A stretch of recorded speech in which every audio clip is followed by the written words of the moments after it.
Yeah, and I said heat recovery ventilation is kind of the cream of the crop in terms of ventilation systems. You do have other things down in the descending order.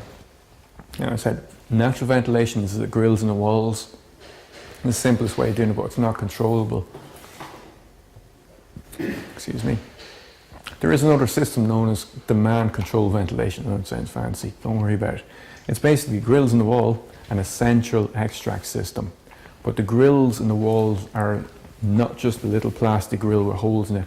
There's specific little things, I don't have any here unfortunately today, that can either sense carbon dioxide or moisture levels, and they'll open and close themselves according to the moisture, the humidity actually inside in the house. Not electronic, not mechanical, well, slightly mechanical I suppose you could say, but based on a fabric, a nylon fabric that's actually sensitive to moisture.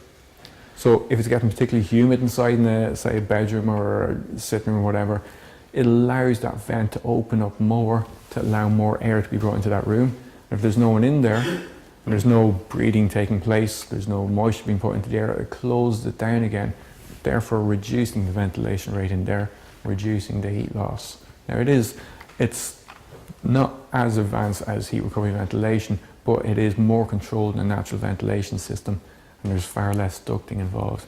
You do have a central unit up in the attic that extracts from your kitchen, from your bathrooms, from your en-suites, etc. So that drives the system, that pulls air into the house through all the various grills. And they can be grills that's stuck into the wall or stuck in as trickle vents at the top of the windows. I think there might be pictures of them. But you see the layout, the extracting from these areas and the fresh air coming in through the window grills.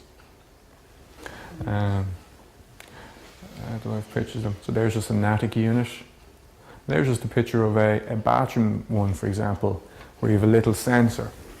So if you happen to walk into the bathroom, hello, I'm here, picks up, there's a person there, and it opens it up, and it sends a signal back to the unit to increase the fan rate down as well. But these are the ones that would be going inside in your windows. They look pretty much the same as the existing window vents. Now, they're not exactly the same size, so if you do get them, you have to give them to your window people to make sure you cut the holes the right size for them.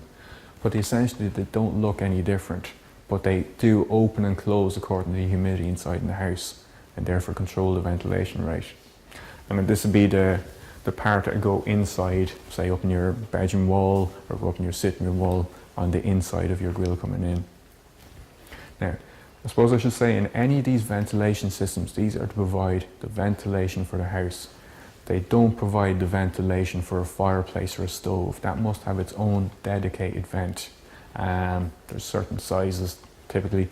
If you are building a house and you're putting in a fireplace, I'm going to say don't, but if you do put one in, I'd say go for a stove instead of a fireplace. It's far more efficient. A stove is about 80% efficient, a fireplace is about 30% efficient. So in goes 10 kilograms of wood, out goes 7 kilograms of heat. If you have a stove, in goes 10 kilograms of wood, you're only losing 2 kilograms. So it's much more efficient. But anyway, they need their own ventilation. So ideally, if you are building a house, you bring a vent pipe from outside, under the floor, up to the location of where the stove or the fireplace is. That prevents any cold breeze being brought across the room, reducing heat loss as well.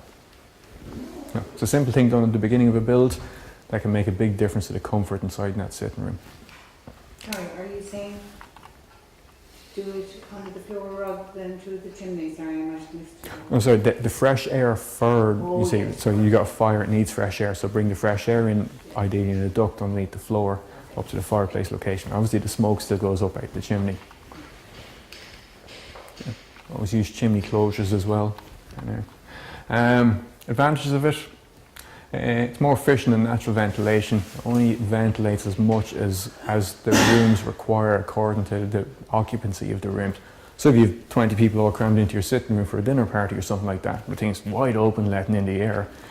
If you're just sitting in there on your own, dozing away in front of the TV, it's closed down significantly and only giving you as much air as, I'm not saying that it's going to starve you of air or anything like that, but